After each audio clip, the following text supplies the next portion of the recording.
So I got to break in here. I want to talk about Empire. Yeah. Okay. Great. Right. Why is Empire a great movie? Here's my opinion. Not only does it have basically perfect cinematic pacing, there's never a down moment. You're always shifting from one thematic moment to another. It's a battle scene, quiet moment, but there's some good exposition that's relevant, that has your interest. Uh, there are characters that you care about. They care about each other. You're interested to see what happens to them. You know a little bit about them from the first movie, but not a lot. And then there's kind of a mystery about, okay, well, the Force exists in the first movie. We don't know much about it. We know it's a mystical energy field. We know that it allows Luke to see, sort of perceive things when he can't actually see. We know that Obi-Wan can use it to affect the minds of the weak-minded. But what is it really beyond that? In Empire, you find out. But one of the great things about that is that Luke is he's delirious in the snow after getting out of the Wampa cave, and Obi-Wan appears to him as in a vision. Is he delirious? Is he really seeing it? Is he imagining it, or is Obi-Wan really picking that very bad moment to communicate with Luke? He presumably hasn't talked to him since flying down the Death Star trench. We don't know for sure, but the way Luke reacts, we can assume there's been no contact until that point. But he tells him, "You are going to meet a great Jedi Master." That's very exciting. I mean, you would imagine that based on what we know so far, uh, somebody who's a master of the Force has got to be a very impressive figure. Is he going to be a giant in armor? Is he going to be a great sage, a wizard like Gandalf? What's this guy going to be like? Those are your expectations, right? This grand figure, because he's such an imposing, powerful person. And then when we finally find out that it's this little elf-like creature that has been annoying Luke, like, give me your food. Where's your food? This food sucks. How do you get so big eating food of this kind? You're thrown for a loop. The expectation is turned on its head. And then Yoda says these incredibly inspiring things that to a young teenager really resonate. He says, you find out that to be a powerful practitioner of the Force, you don't have to be big. You can be tiny. You don't have to be imposing. You don't have to be an athlete. You don't have to be widely respected. You just have to be in tune. That's all that's required. You just got to be in tune with it, man. It's available to you like it's available to me. Just get in tune. Which leads to one of the most memorable lines. What is it? How does it begin? Judge me by my size, do you? Size, do you? And well, you should not. For my ally is the Force, and a powerful ally it is. That's just one of the best lines of the whole movie. I love that sequence. I use that line. I use that almost. I use that line a lot. I do. Well, you should not. There's a couple things about that you mentioned. The scene where Luke is seeing the apparition of Ben in the snow. I love how Kirshner makes the Tauntaun appear through the apparition. Yes. So that even lends more possibility that he's hallucination. Yeah. And that was really clever and I'm sure completely intentional, Oh, yeah. Thematically, not just cinematically, but thematically. And it works on both levels, So getting back to this idea that, the Force is available to anybody, no matter who you are, even the weakest among us. There's the great scene where Yoda says, "Get your ship out of the swamp. Go do it." And Luke tries, does the hand thing. He's straining because, we've seen the Force lift minor things. Luke struggled to get his saber to come to him. Yeah. He's floated a few rocks. He's floated Yoda. But it looks like a pyro trick. That's really all the Force is good for. You could float some minor objects. It doesn't seem any more powerful than that. And Luke gives up because clearly you can't lift a whole ship out of the swamp with the Force. Nobody can do that. And then Yoda comes up and says, you fail. Well, that is why you fail. Because I don't believe it. No, that comes later. Sorry, I'm jumping ahead. But anyway, he basically says, get out of the way. You think it can't be done. Fine. Let me show you. He didn't even say that. He just walks over and does it. Lifts the X-Wing out of this one. Unbelievable. The Force can be used to lift an entire ship, and it can be done by this little tiny 1 foot high elf. Man, the Force is a lot bigger than we thought, isn't it? That's a great movement. That's a great moment in the film. It's just another one of those. It's one of those underdog moments. Yep. That if people don't respect you, if you're not big, you don't have the athletic talent, whatever it is, it's all up here, man. It's all up here. It also speaks to humility too. I think in the book, Luke is imagining, we don't get this, we get the impression, but we don't get the words, but he's imagining that this Jedi master, before he actually knows that Yoda is Yoda, lives in a palace, and he's looking for the palace, and he's like, when are we going to Yoda's? Is it far? We get that line, we get those lines. Right. Oh, Yoda not far, Yoda not far. Now the audience is getting a realization that wait a minute, that was a clue. That was a line. That was a clue. Is this Yoda? And then and then Luke finally goes, Yoda. Once he hears Ben's voice, but there's that sense of humility, because if this powerful creature, why is he living in a swamp? Why isn't he living in a palace? Why isn't he in fine robes and being served by, an army of, a retinue? Great point. Certainly could command all those things, but it's an ascetic life. He doesn't have, which is part of most wisdom traditions. Pretty much any religious culture that you can think of has a calling to reject worldly things. And I think also when he goes on to talk about the Force, when he does that rest of the speech, judge me by my size, do you? And well, you should not, for my ally is the Force, and a powerful ally it is. Life creates it, makes it grow. So we know how rich life is on that planet, surrounded by trees, giant old growth forests, giant creatures in the lake, that we only half see. There's snakes, there's the reptiles.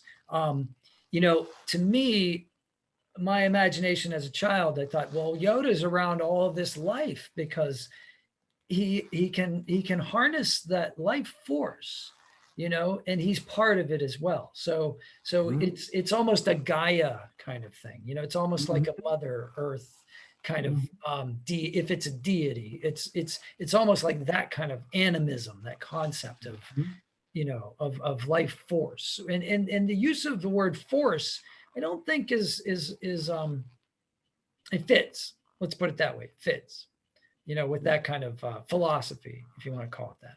Well, on to a practical question. How long is Luke on Dagobah? I don't know. And it's really hard to say, because it doesn't seem like the other plot takes very long. Okay, so they're blasting off, right? The ion cannon, that great line that I love, where the arrogant Imperial officers catch of the day. Yeah. Good, our first catch of the day, and then takes like 2 shots from the ion cannon and knocks out their electronic bridge, and they fall away. What a great scene, and I love that tradition has kept. So, like, whatever you may say about the other movies, they still present the Imperials as overbearing, arrogant, self-assured, we're going to win. And I love that. I just love that. But yeah, back to Yoda. I mean, that's that to me is like, he's grounded, he's back to basics. He's grounded. He's where he belongs, Well, it's kind of the thing that my home this is, I mean, he says that as the initial character that he's portraying, but it has meaning, that's he's at home because he's being enveloped by the Force, Yes. And funny thing is that I saw that movie for many years and never questioned why he was on Dagobah. I never even asked the question. Oh, but back to the timeline. Right. So we we got distracted by the Imperials. So yeah, it doesn't take long. So you figure like, okay, they're on Hoth, and then what? It takes like 10 minutes to run the blockade. And then maybe there's an indeterminate period of time that they're being pursued before they get to the asteroid field, right? The Millennium Falcon and the And that happens pretty quickly, you think. I think it happens quickly. Now, we don't know how long they're on the asteroid, but it can't be for very long because they're still bombing, right? Yeah. So they haven't given up. They're still bombing the larger asteroids with the TIE bombers. So, you know, and then they have to leave because they figure out they're in the mouth of a snake. So they go, spoiler alert. And then, you know, if anybody hasn't watched it, what's wrong with you?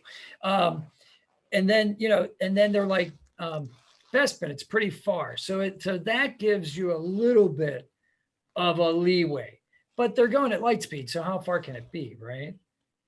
No, that's the thing about the Star Wars universe, that jumping across the galaxy really only seems to take minutes. I mean, it seems like it's a virtually instantaneous trip.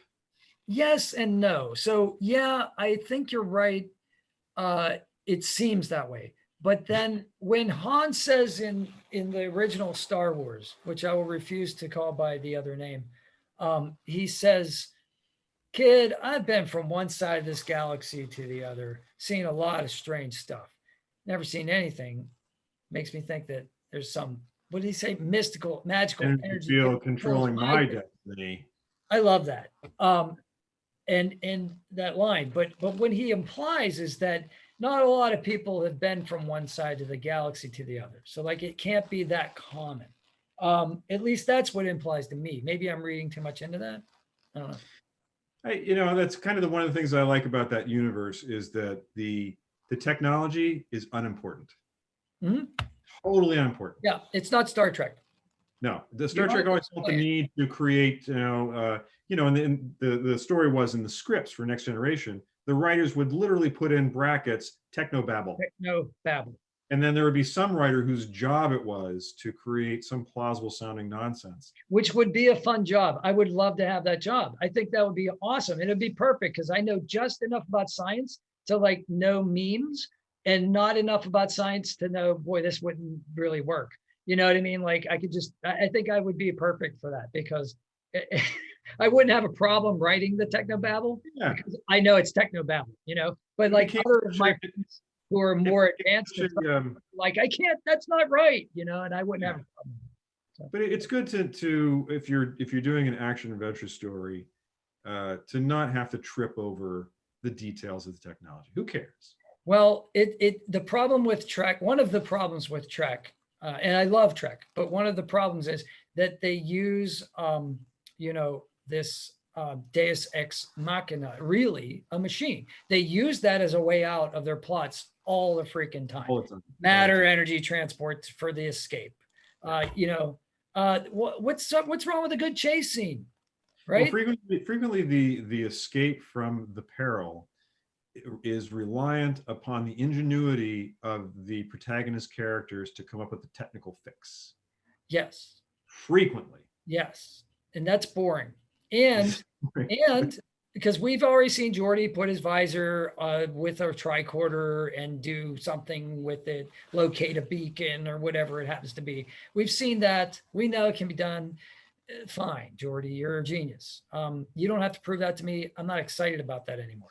Now, if you have to jump on a native horse and you've never ridden it before and you have to fall off partially and the excitement of that, the immediacy of that kind of make me believe I'm the character and I'm trying to do what Geordi's doing in order to get away from these people who are shooting me with bows and arrows and because I'm on a primitive planet. That's exciting, to me. That's visceral. That gets my adrenaline going, right? And that's why people often say Star Wars is space opera. It's the drama of Star Wars we love. It's not the technology. I mean, the technology is awesome. Drama. It's awesome. Yeah. So that raises the issue of if you know too much about how certain types of art are put together, does it ruin it for you? So, for instance, everybody knows the hero's journey now. I Right. mean, did people ever talk about the hero's journey except a few academics who had read Joseph Campbell? No. Now it's practically part of the common lexicon. Right. That can you watch Lord of the Rings? You've seen it in Lord of the Rings. You've seen it in Star Wars. You've seen it so many times. Harry Potter, it's the same thing. Hero's journey, exactly the same. It's just like a trope. And if you know that, if you're keenly aware of that, does it reduce the enjoyment? Um, I don't know. it can. It Yeah. depends. It's I don't want to take too much away from Joseph Campbell because I enjoyed his lectures on this subject, but Yeah. it's so nebulous. I think you can when you start getting into analogy and metaphor, you can prove and disprove anything. So it doesn't really, it doesn't. It's not, to me. It's not like, oh my God, he's a genius. To me, it's like, is he right? Or is he reading too much into this? Like, is Hmm. Beowulf really set up that way, or is it just, because if you're telling me that, like, if I know for a fact that Tolkien was writing an English version of Beowulf, which I know for a fact that he consciously thought about that. He said, England doesn't have this great epic poem, like other Scandinavian cultures have. We don't have that. He Don't said, have a I song. should write it. I'll write it. And he did. And that was amazing. And, did it adhere to the hero's journey? I don't think he was thinking about that. I think he was thinking about, like, I'm going to write like an epic. And he did. And it was astounding. And it lay unread for years Hmm. until an analogy came along, which was World War II, and people read into it and saw Sauron as, the evil, continental enemy, and I didn't know saw that. the hobbits as the Brits. And You're exposing me to new ideas. I'm just telling you what I've read. I'm not coming up with this stuff out of the ether for sure. But yeah, I think, and honestly, I got the trilogy in paper. I got the trilogy in paperback after I watched the first movie, and it's hard to read as an adult. I find Tolkien very hard to read. I find him as hard to read as Beowulf is, to tell you the truth. I've tried to read Beowulf. I didn't make it. It's really not the kind of thing I think I could read outside a classroom. I need help. Yeah. You know, I tried to read The Hobbit. Also didn't make it. And that's a short book. I love Tolkien's ideas. I love the fact that he has created a universe, especially as a Dungeons and Dragons fan. We owe Tolkien a debt of gratitude. I mean, Gary Gygax just ripped off everything that Tolkien ever did, and he just quantified it.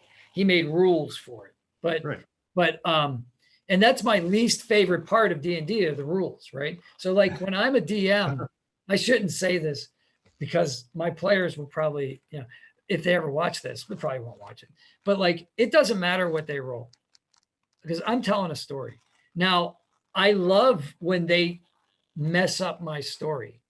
I love when they come up with ideas that I had not anticipated, and they're like, "No, I don't want to attack the dragon. I want to befriend the dragon," or "No, I want to, like, steal one of his eggs or her eggs," or "Oh no, I want to fabricate this concoction which is going to put out the flame in its belly," or all kinds of crazy, weird solutions to the conundrums that I present them. That's the fun of it. It's an interactive story, the oh, I got +4 to hit when I cast, great. Yeah. I Roll the dice. so I could D&D was very big when we were kids in high school. I couldn't get into it. Never did. I tried. My friends were all into it. They would invite me. I'd go over, like, I'm not really sure what's going on. Never did figure it out.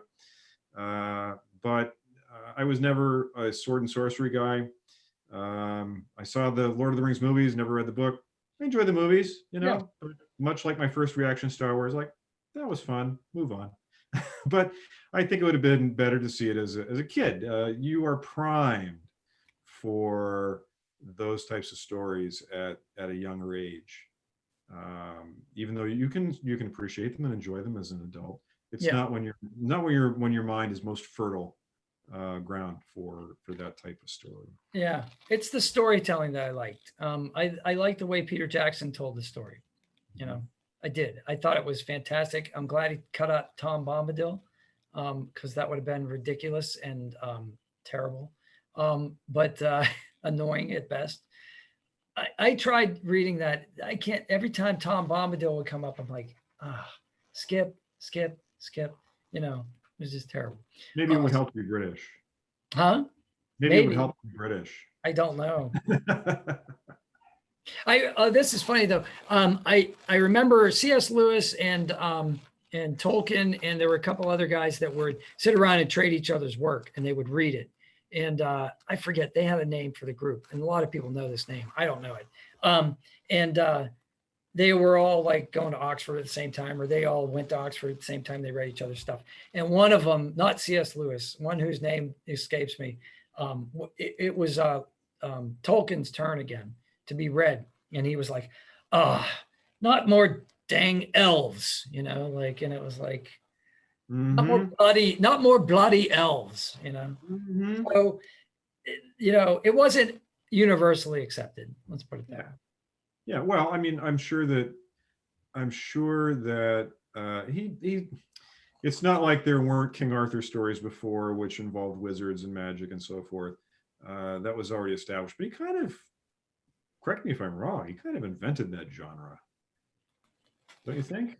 I think so. I think he came up with something really unique and new, and it was. So I'm sure a lot of his contemporaries thought in the same, and I'm not a big science fiction book fan. I like science fiction movies as much as the next person, but not a big reader. I like to read things about real life. I like to read things about situations that I might actually find myself in. I see. There are a lot of reasons that I like more realistic type fiction, which we can talk about later if you want. But so I can appreciate the genius of those books and understand the fandom that they have and the legions of followers. It's just not my cup of tea, which is okay. I think that's what I love so much about Empire and Star Wars and even Return of the Jedi. Although when Return of the Jedi came out, it wasn't my favorite because the Ewoks and that sort of thing. But I totally agree. But I was having this thought before. Go ahead. As I've grown older, I've really come to love Jedi, like really come to love it. I have also. If I could cut out the battle in Endor, yeah, you'd have a near perfect film. Yeah, I mean, it really is good. It's the combination, the conflict, the relationship between Luke and Vader. Yes, is the whole. That's the point of that movie. So there are two great. I'm thinking. There's two great points in that movie. The most memorable scenes for me. So we discussed the most memorable scenes from Empire. The most memorable scenes of Jedi are when Luke and Leia are sitting outside by themselves on the little tree walkway. Right. And he's going to have the conversation with her. And he says, she says, run far away from here. You have a power that I don't understand. It could never have. And he says, the Force runs strong in my family. First he says, you're wrong. The Force runs strong in my family. My father has it. I have it. And then his eyes go over. My sister has it. And then she just looks at him. He never comes out and says it, you know, and she just gets it. Suddenly she understands, like she says something about somehow I've always known. Yeah. That is just so wonderfully played. Yeah. And I've never thought about, oh my God, I'm blank. Carrie Fisher as a great actress. That's a great moment that she acts in that scene. It's very powerful. I think because we were so young, we did not understand the impact that Carrie Fisher's performance in the original Star Wars had. Lucas is often criticized for not having many female characters. That's been changed by Disney, but now they're almost all female characters. But the powerful, strong, independent, give me that gun. Right. I'll shoot those stormtroopers. Get in the garbage chute, fly boy. That that whole attitude liberated a generation of young women to do what they wanted. They could be the princess and they could still kick butt. Right. You know, it could be both. They didn't have to be Barbie to be good looking and looked at. They could also save the day. And I, you know, I was probably too young to really know that whole thing was going on, the ERA movement and the whole thing. I didn't get that, but I'm pretty sure that she was, you know, a champion in a lot of ways that I didn't understand. Oh, and interestingly, I mean, geez, these films are 40 years old now. Online, I see so many young women that wear her image, use her avatar to represent all those properties that you just mentioned, that she's become such an icon as the kick-ass girl who can be both the girl and take charge and not apologize for it. And well, they should, to paraphrase Yoda. But I mean, you know, who doesn't want to wear, you know, what, you know, she can wear a long, flowing, beautiful white gown and get down and dirty, you know, right. like what the heck? That's awesome, you know. Well, like, we moved to the second best dramatic element of Jedi. It's of course when Luke is on board the Death Star. Well, I'm sorry, there's two more. One is when he reunites with Vader on the walkway from the walker.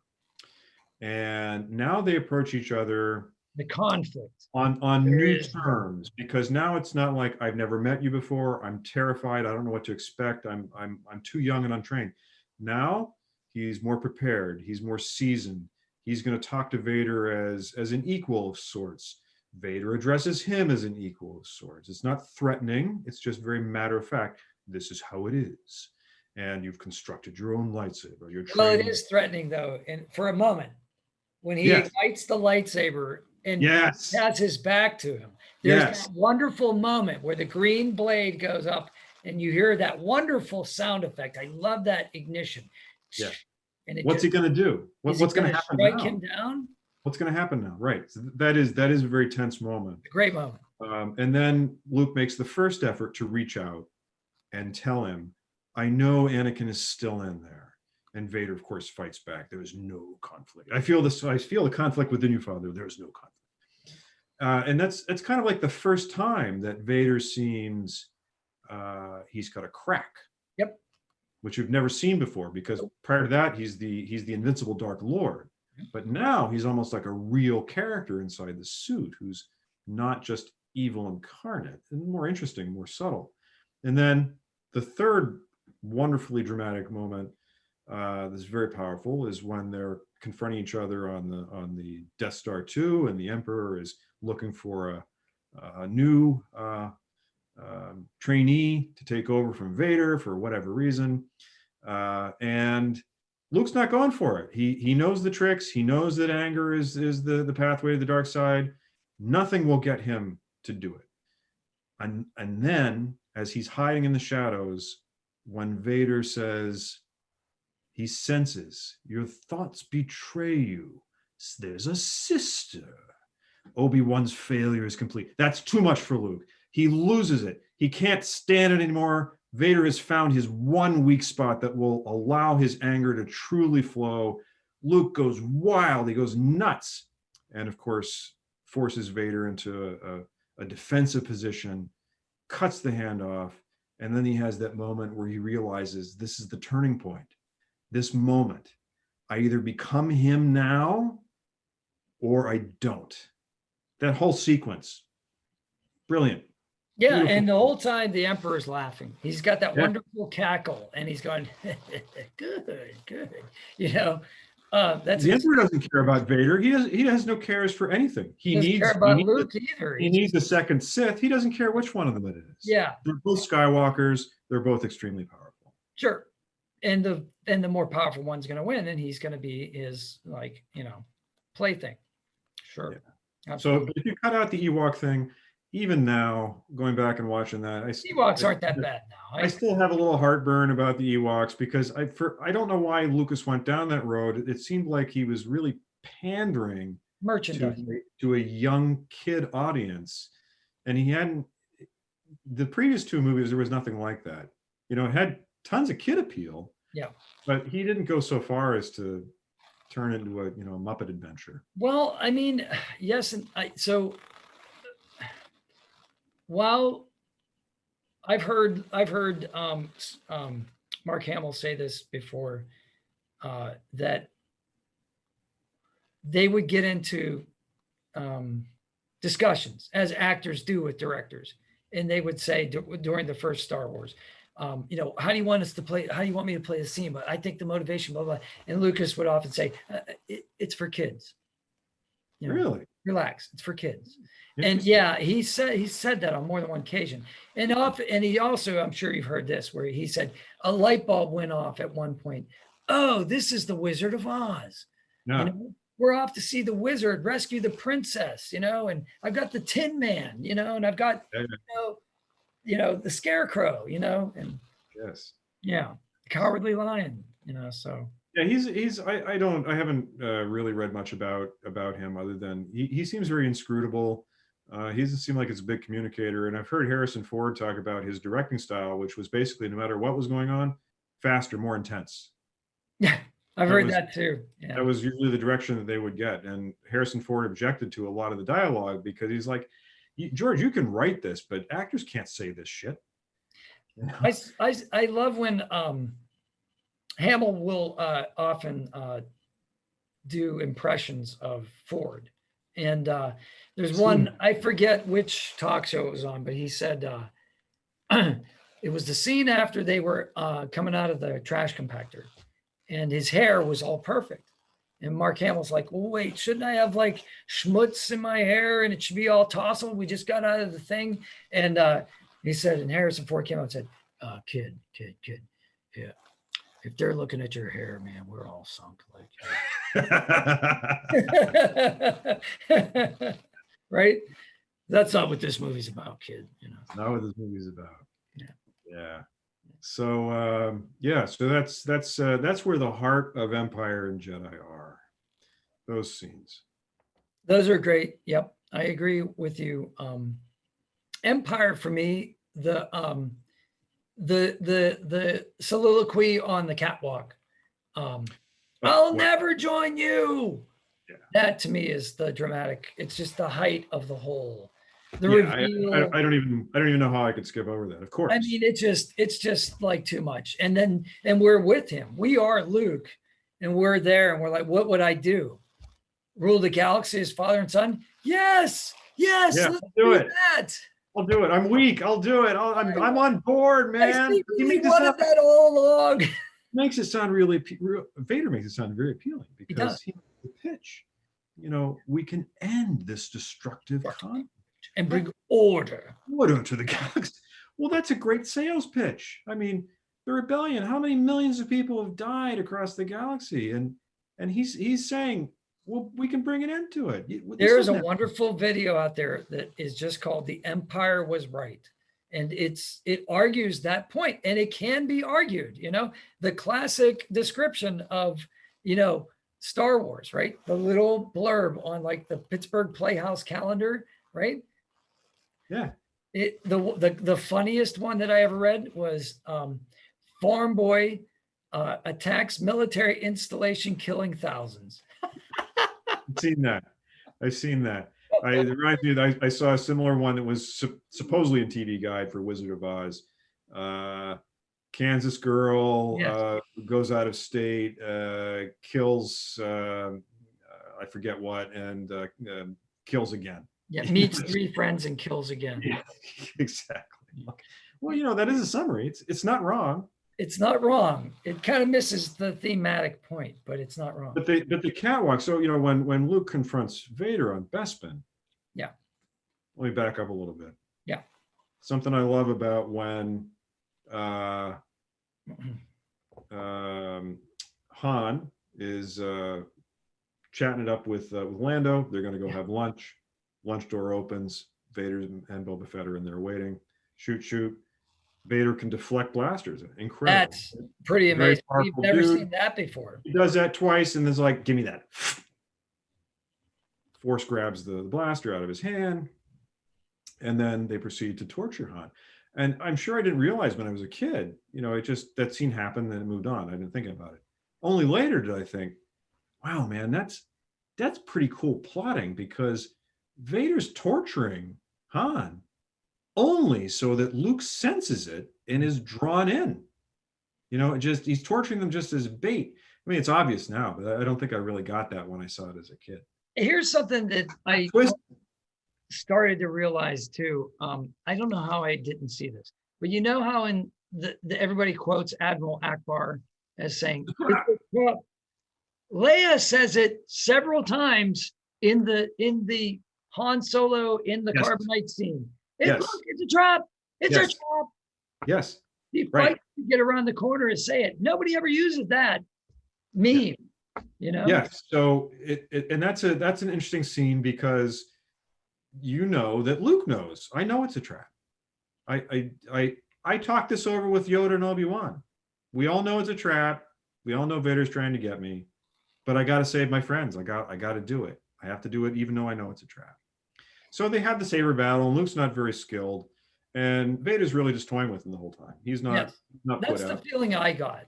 Yeah, he does fall off the ledge at one point, and but it's really, he's toying with him, and then you really know that he's being toyed with after there's a little brief period. They're separated. Where did Vader go? He's around here somewhere. He goes down the lit tube, and the Star Wars doors, which cut everybody in half if you're not quick, come down. And then there's a quick saber battle again. Vader comes out of the shadows. There's no ignition sound. The saber just comes down. Luke defends himself. And there's a couple of parries, exchanges, but then Vader just puts the saber down, stands there, and just begins to direct shit to fly through the air, pummeling Luke. He can't handle it. Nowhere he can turn. Can he get rid of all the crap that's coming at him? And this is when you're like, Vader is just like, enough of this. It's time to put an end to it. I'm here to collect what I came for. Yeah. And then, of course, the one piece of debris shatters the glass. Luke flies out onto the catwalk, and then we move to the infinite. Right. And to follow that up, the other part where Luke, when Vader's like, okay, this is enough, is when Luke scores that one hit. The one hit on the shoulder, Vader on his gets picked up. and he goes, oh, okay, this is over now. Yes. He slices the thing to distract him, and then slices his arm off, or his hand off. It's like, no. Okay, this kid's a little too dangerous now. We're going to take care of this. I'm not going to get taken out by this rookie, So exactly. This has gone on too long, because he could have ended it anywhere. Yes, he could have ended it there, because it was like, oh. He even goes, oh, like there's this great James Earl Jones, like. There is. Okay. And it's a cool moment, because it's the first time he's ever scored a blow against Vader. Yeah. Like, he can be hit. Yeah. But and then of course the catwalk scene with, and again, Luke Hamill, maybe he's a lightweight actor. He hasn't been in a lot of stuff. He really made his fame in Star Wars. I don't know if he's a great actor, but that scene, fantastic acting. Yeah. I don't know how many takes that took, but when he says, no, that's impossible. Unforgettable moment of American cinema. Yeah. You believe it. You are just as disbelieving as he is. Your jaw is dropped. You just can't believe it. There are videos on YouTube of like young kids now watching that moment for the first time, and their parents like videoing them, and they're wonderful. Mm-hmm. They're wonderful. I wish somebody had videoed me at that moment, because I just wonder what my reaction was, it's interesting that, so many years after those movies came out, and we spent an hour talking about these movies as 50 something year old men. Why is that? That was our Arthurian legend. What a creation that a work of fiction could have such an impact. And so many other works of fiction that I saw as a kid, like, oh, they were really fun. I collected the action figures. Did they stick with me? Hell no, because I grew up. And yet, this series of 3 films seems timeless. It feels like, I could be 80. This will be something that I'll still get excited to talk about with somebody else who appreciates the film too. It's like I talked to you after I saw Rise of Skywalker, which was a very emotional film for me. Me I've too. rewatched it and I didn't have the same feeling as I did in the theater. Right. Man, I felt super emotional in the theater. I was weepy at points, openly. And I think it was because it dredged up a lot of these childhood memories. It was like watching, it was like meeting friends from childhood Yeah. that you hadn't seen in decades, and you were finally saying goodbye to them. And that sounds No, very dramatic, but that's absolutely the way that it hit me. And that's the only way I can explain my irrationally emotional response to a space opera film. I totally agree. I think I argued this point. I've taken a couple deep dives into these Facebook forums, and people will go on and rail against the sequels, and they have very legitimate points about plot and writing and all kinds of other things, and I agree with some of them. But one of them, whenever people dismiss them out of hand, I say things like, if you watched Luke's Force Ghost raise the X-wing for Rey and did not have a moist eye, then you're with the not a same Star Wars fan. with the exact same John Williams music, which is very iconic for that scene. The exact same music. If you didn't, you're not a Star Wars fan. Then if it didn't affect you in some way emotionally, I don't know, man. Like that affected me. Yeah, that's one of the moments that absolutely got me in the gut for sure. I think there were probably a couple others which escaped me at the moment, but that one was very memorable. Yeah. Yeah, that just really hit me. And again, on rewatching, it didn't hit me in the same way, but in the theater, boy, yeah, really got me.